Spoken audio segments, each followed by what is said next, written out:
This is part 2 of My Sister Married for Money. If you missed part 1, you can find it in the description below, and guys, things are about to get wild. I wish I could have shaken her for the answers right after that call, so that I knew not to get involved in her mess. It's always been like that. She gets into a mess and I have to fix it, even though I'm her younger sister. Over the years, I've had to hide her unhappiness and the scars Peter left on her wrist when she swore me to secrecy, and I was tired. Gosh, I was tired of acting like everything was perfect when I was far from it. Tired of ignoring the suspicions that I had that she was not fully loyal to him. She just had a problem with lying. And now she was asking me to keep it all to myself, otherwise our family was in danger. I could not help dreading what sort of danger we might be in that would make her give my daughter so much money. I sure hoped that she was not getting involved in any illegal stuff, because then I would not help her and I would report her. And so I evaded the question that Matthew asked me, because my thought process was that if he knew anything that was going on, then he would be in trouble. It was better that I was the only one caught up in all this mess, that if anything happened to me, he would take care of Gia. So after a pretty restless night, I met up with her the next morning before work. She looked worse than the last time I saw her, though she tried to look happy. We got to talking and she told me that she was going on before swearing me to secrecy.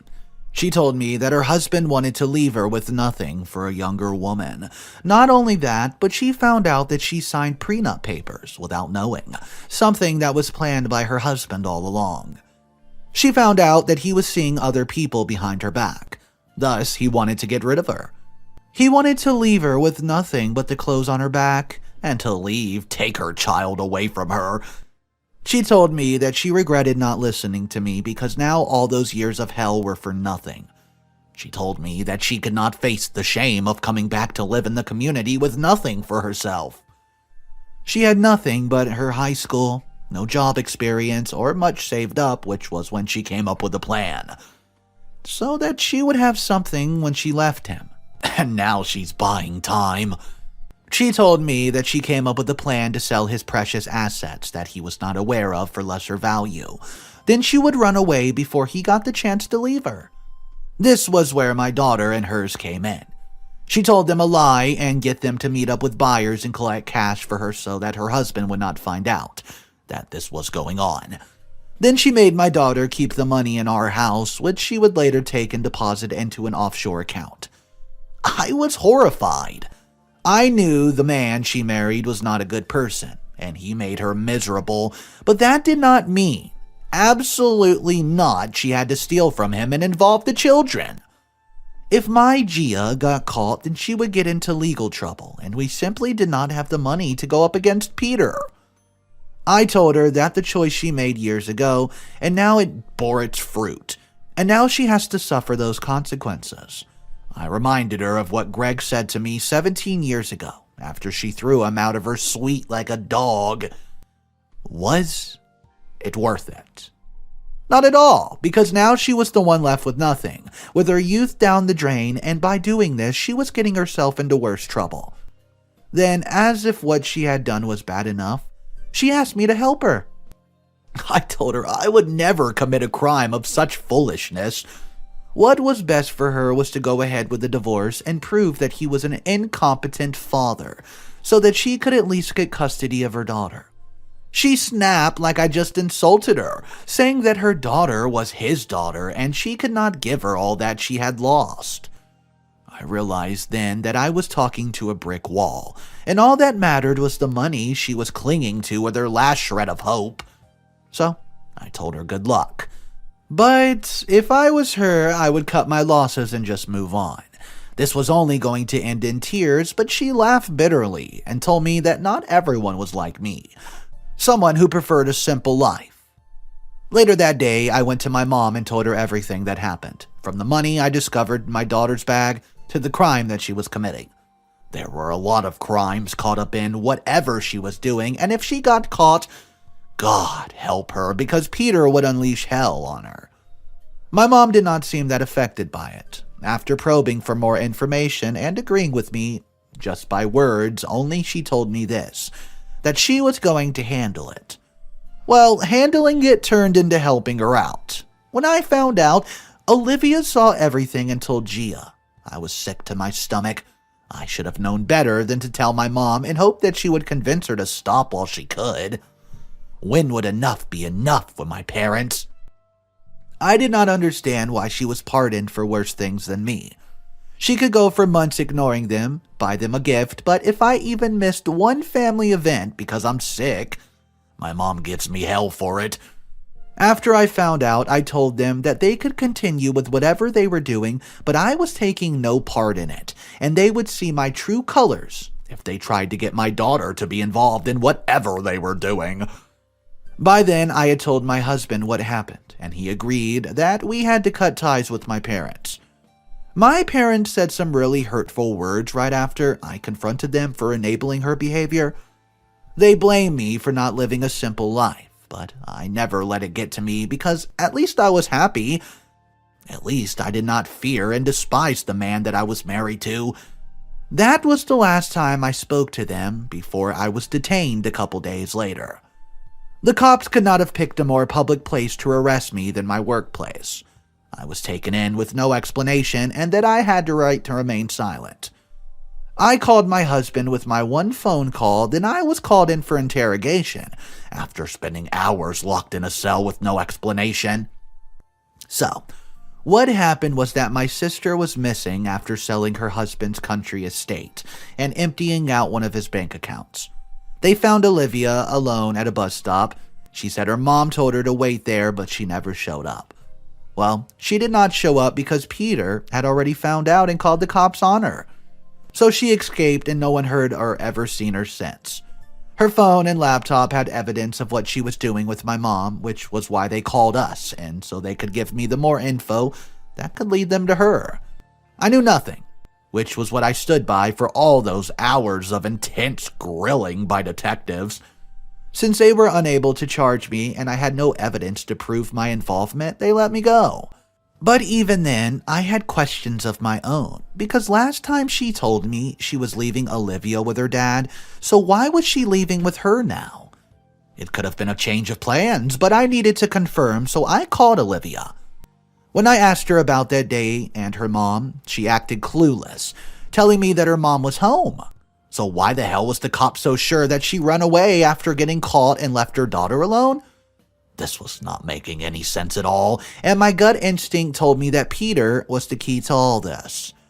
Not once did he come to the station, and he was not answering my phone. I had a very bad feeling about this because the Peter I knew would never embarrass himself like this by letting the public know that his wife stole from him. He dealt with all the scandals that happened in his life discreetly. Even his plan to divorce her had been private, but she had been clever enough to see his secret conversation, so I decided to go ask him questions myself. And before that, I told my husband to wait for me in the car outside. If I felt I was in danger, then I would give him a signal to come save me. He was not a big fan of the idea, but once I had my mind set on something, nothing much can change it. I saw him when I got there. He was cold and uninviting, giving me passive-aggressive answers as if I was somehow a part of this. But I saw him check his phone several times, saw his eyes dart to the windows, and I knew he was expecting someone. He told me to come tomorrow, and that he would do anything to find her even after all she did to him, because she was the mother of his kid, but I called bullcrap. I left his house, but not before looking around it. I did not know what I thought I would find, but I hoped at least I was going to find out who he was waiting for. At the moment, my mom and dad were in jail for my sister's crimes, and I was willing to do anything to help them. Even after everything, they were my parents, though I told them not to get caught up in her stuff. Their house is big, but they have a small cottage, and attached to it is a tool shed for the workers. As I neared it, I heard a grunting sound. Almost one of pain from the shed. I went to check the door, which was when something hit me through the door and I fell over. My sister called my name and told me that she really needed to get out of there, and I did not think for a second before I helped her. I never found out how she got out of the tool shed, but I'm glad I never found out. The scratches and bruises on her skin spoke of hours of pure torture by him. She told us that if I did not come when I did, that if she did not hear me shouting at him in the house, then she would not have forced her way out that door, out of those ropes. She told me that he had called his fixer to make her disappear. From the way she spoke, I knew that it was not the first time she saw his fixer, and that visit from him was going to end her. I let her sleep at my place that night, but I did not know what tomorrow would bring, and to be honest, I was scared. I was scared of what the man would do to us if he found out that we were hiding her from him. I started to think that maybe it was a mistake for us to come to our house after saving her, but it was too late to do anything because now she's asleep. Before she fell asleep, she told me that she needed my help so that she could run, to escape the police and her husband. I knew that if she kept on running, then one day she would get caught, or he would find her and hurt her. What made me mad was that she did not care what happened to her daughter or to her parents. She wanted to make a run for it and salvage what she could. She told me where she hid the bag of money I found in my daughter's bag, and she told me that the money would be her only way to start a new life. Maybe get married to someone else. So now I was faced with either betraying my own blood or aiding her in a crime. Believe me when I say this was the most difficult decision to make in my life. It hurt me because either way I was going to lose, and Olivia was going to be without a mother. I did not let her know what I was thinking. I let her think I was on her side the next morning. We drove her to a place where she was supposed to take off, but did not tell her that the police were waiting for us. Before they took her away, she told me that she hated me, and that I just doomed her. But I don't believe by letting her face the music I was dooming her. I felt that it was time for her to do some self-introspection, and jail was the best place for her. Not only that, but she got the options to lay a charge against him for attempted murder, and with the proof that she had of how he mistreated her and cheated, she was able to get a lesser sentence. She was given 5 years for theft, but she'll be out in 3 if she's on her best behavior. As for my mom and dad, they hate her for what they went through, as if they were not willing participants in the matter. They chose to be greedy and refused to bring her back to the light. They enabled her to act irresponsibly, putting her life in danger, and now her own daughter hates her. Though we did press charges, Peter did not get any jail time because his lawyers are that good. He got off with settling out of court, to which Isabel did not even get a decent amount. He also has custody of Olivia until she's 18. Olivia does not want to see her mother because of what her dad has told her. She did this to herself by choosing a new fresh life over her own daughter. She was willing to leave her daughter to live with that crazy man just so she could escape and live a life of luxury. And that says a lot, doesn't it? I know I betrayed her, but what was I to do? Already I was in trouble for keeping quiet about her crimes. I could not end up in jail or let Gia and Matthew suffer because she refuses to take responsibility for her own actions. Despite how much she really hates me right now, at least she's safe and that abusive man cannot get to her. As for him, I hope that Olivia will realize what a liar he is and leave him alone.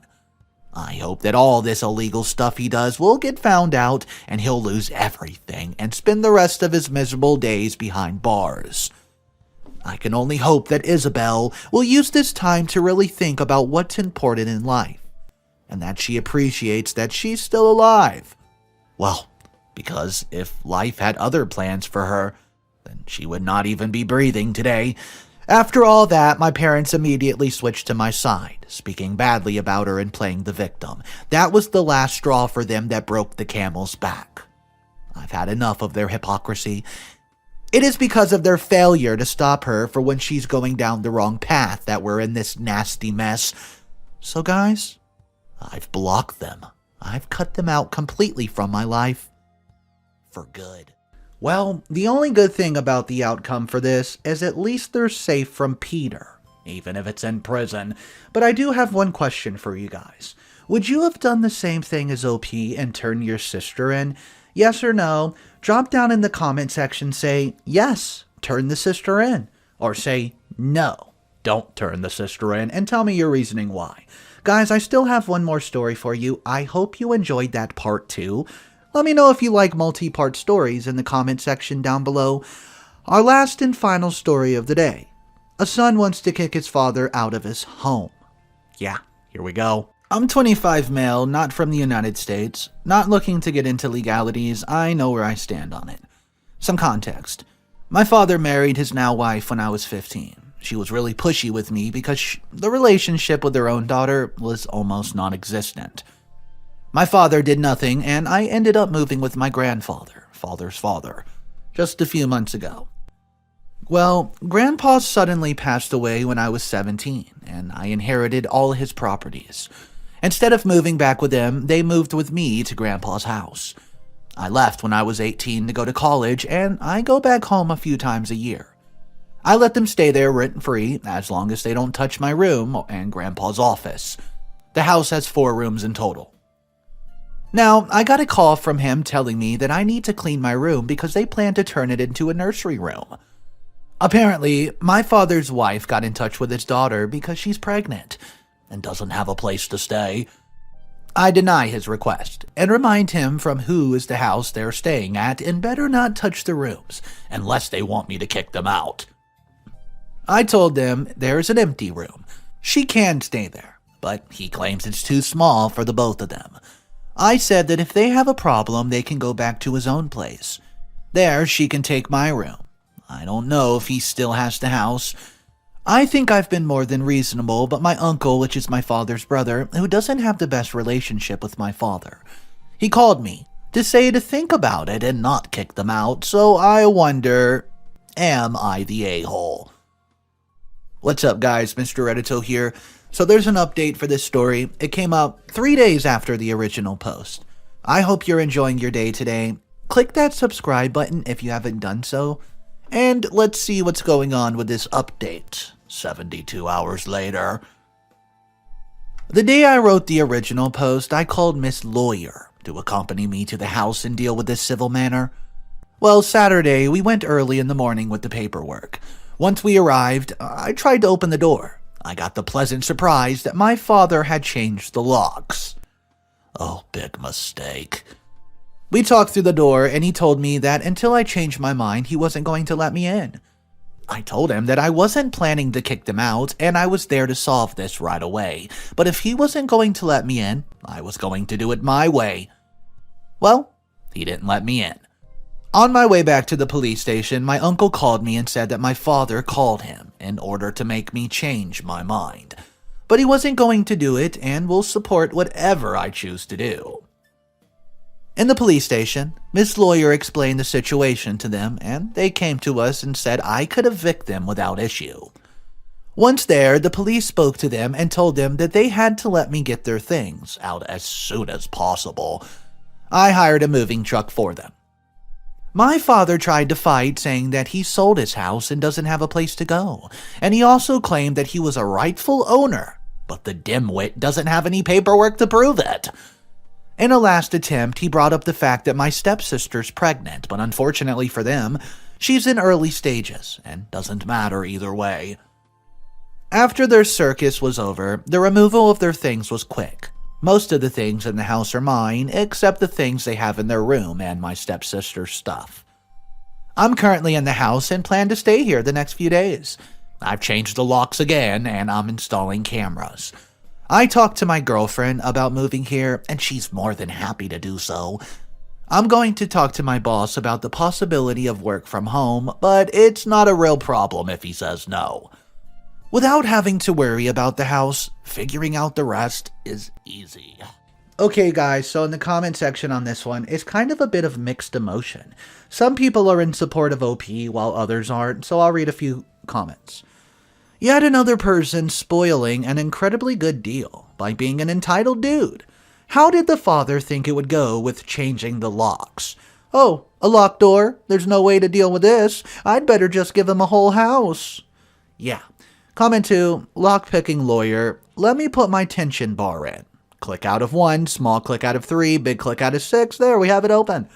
I would love to see it. Guys, let me know in the comment section what you would have done if you were in this unique situation.